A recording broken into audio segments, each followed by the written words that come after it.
Assalamualaikum warahmatullahi wabarakatuh. Perkenalkan, saya Endang Erinopita dengan NIM 1815401073 dari Reguler 2 Prodi D3 Kebidanan Tanjung Karang. The storms we chase are leading us, and love is all we'll ever trust. Yeah. No, I don't wanna waste Yaitu pengertiannya, faktor penyebab, kehamilan ektopik berdasarkan lokasinya, tanda dan gejala, pemeriksaan penunjangnya, penanganan dan komplikasi, dan pencegahan. and on we'll go through the wastelands, through the highways, and on. Yang pertama yaitu pengertian. Menurut Sarwono Prawiroharjo 2005, kehamilan ektopik adalah kehamilan dengan implantasi terjadi di luar rongga uterus. Tuba falopi merupakan tempat tersering untuk terjadinya implantasi kehamilan ektopik. Sebagian besar kehamilan ektopik berlokasi di tuba. Jarang terjadi implantasi pada ovarium, rongga perut, kanalis cervicalis uteri, tanduk uterus yang di rudimenter, dan di vertical pada uterus. Melodies we haven't played. No, I don't want no rest.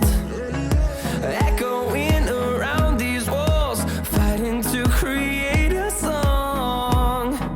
I don't wanna miss a beat. Yang kedua, faktor dan penyebab terjadinya kehamilan ektopik terganggu. Yang pertama, faktor mekanis. Antara lain salpingitis, terutama endosalpingitis yang menyebabkan aglutinasi silia lipatan mukosa tuba dengan penyempitan saluran atau pembentukan kantong-kantong buntu. Lalu adesi peritubal setelah infeksi pasca abortus atau infeksi pasca nifas. Lalu kelainan pertumbuhan tuba, terutama di vertikulum. Setelah itu bekas operasi tuba, memperbaiki fungsi tuba atau terkadang kegagalan usaha untuk memperbaiki patensi tuba pada sterilisasi. Lalu tumor yang merubah bentuk tuba seperti mioma uteri dan adanya benjolan pada adneksia. Lalu penggunaan IUD juga dapat menyebabkan. Lalu di sini ada faktor fungsional. Faktor fungsional terdiri dari migrasi eksternal ovum terutama pada kasus perkembangan ductus mulleri yang abnormal. Lalu reflux menstruasi. Setelah itu berubahnya motilitas tuba karena perubahan kadar hormon estrogen dan progesteron. Setelah itu peningkatan daya penerimaan mukosa tuba terhadap ovum yang dibuahi. Lalu hal lain seperti riwayat kehamilan ektopik terganggu dan riwayat abortus induksi sebelumnya.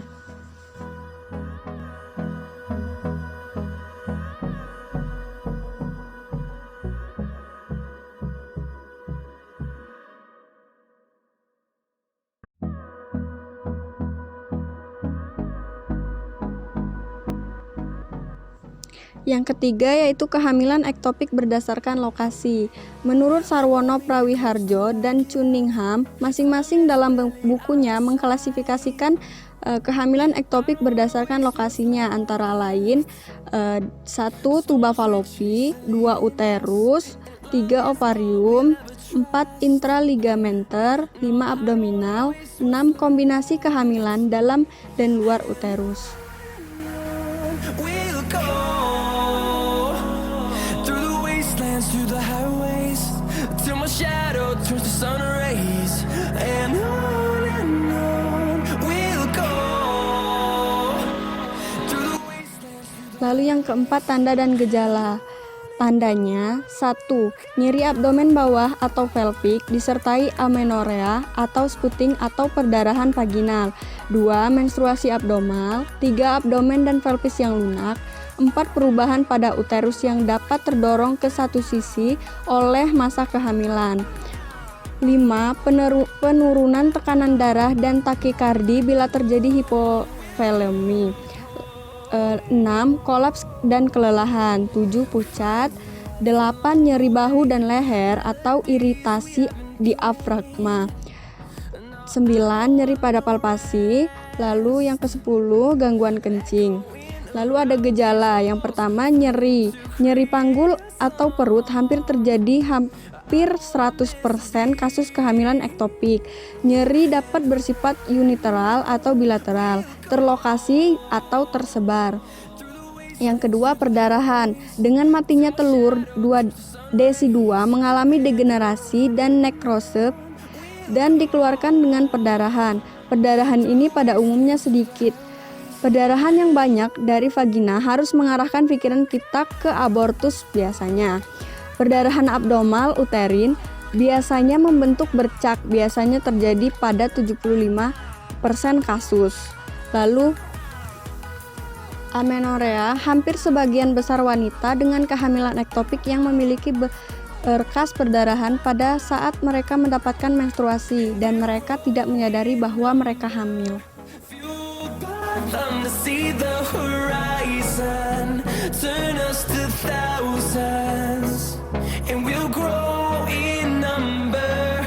Fueled by them to see the horizon, turn us to thousands.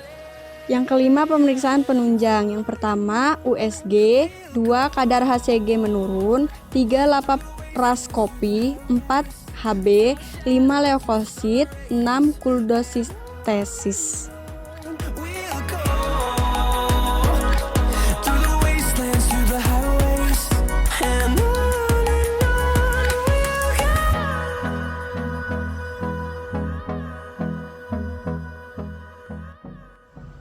Lalu yang keenam, penanganan. Penanganan kehamilan ektopik pada umumnya adalah laparotomi. Dalam tindakan demikian, beberapa hal harus diperhatikan dan dipertimbangkan, yaitu sebagai berikut. 1. Kondisi ibu pada saat itu. Yang kedua, keinginan ibu untuk mempertahankan fungsi reproduksinya. Lalu yang ketiga, lokasi kehamilan ektopik. 4. Kondisi anatomis organ pelvis. 5. Kemampuan teknis bedah mikrodokter. 6. Kemampuan teknologi fertilasi in vitro setempat. Waste what's left, and on we'll go through the wastelands, through the highways, till my shadow turns to sun rays, and on we'll go. Yang ketujuh, komplikasi. Komplikasi kehamilan ektopik dapat terjadi sekunder akibat kesalahan diagnosis, diagnosis yang terlambat, atau pendekatan tata laksana. Kegagalan penegakan diagnosis secara cepat dan tepat dapat mengakibatkan terjadinya ruptur tubal atau uterus, tergantung lokasi kehamilan. Dan hal ini dapat menyebabkan perdarahan masif, shock, DIC, dan kematian. Komplikasi yang timbul akibat pembedahan antara lain adalah perdarahan, infeksi, kerusakan organ sekitar usus, kandung kemih, ureter, dan pembuluh darah besar. Selain itu, ada juga komplikasi terkait tindakan anestesi. Echoing around these walls, fighting to create a song. I don't wanna miss a beat, and on we'll go. Lalu pencegahan. Pencegahan ini dapat berhenti merokok akan menurunkan resiko kehamilan ektopik. Wanita yang merokok memiliki kemungkinan yang lebih besar untuk mengalami ektopik. Berhubungan seksual secara aman seperti menggunakan kondom akan mengurangi resiko kehamilan ektopik. Dalam arti berhubungan seks secara aman akan melindungi seseorang dari penyakit menular seksual yang akan pada akhirnya dapat menjadi penyakit radang panggul. Penyakit radang panggul dapat menyebabkan jaringan parut pada saluran tuba yang akan meningkatkan resiko terjadinya kehamilan ektopik. Fueled by them to see the horizon, turn us to thousands, and we'll grow in number. Sekian video dari saya, semoga bermanfaat. Saya akhiri. Wassalamualaikum warahmatullahi wabarakatuh. Turn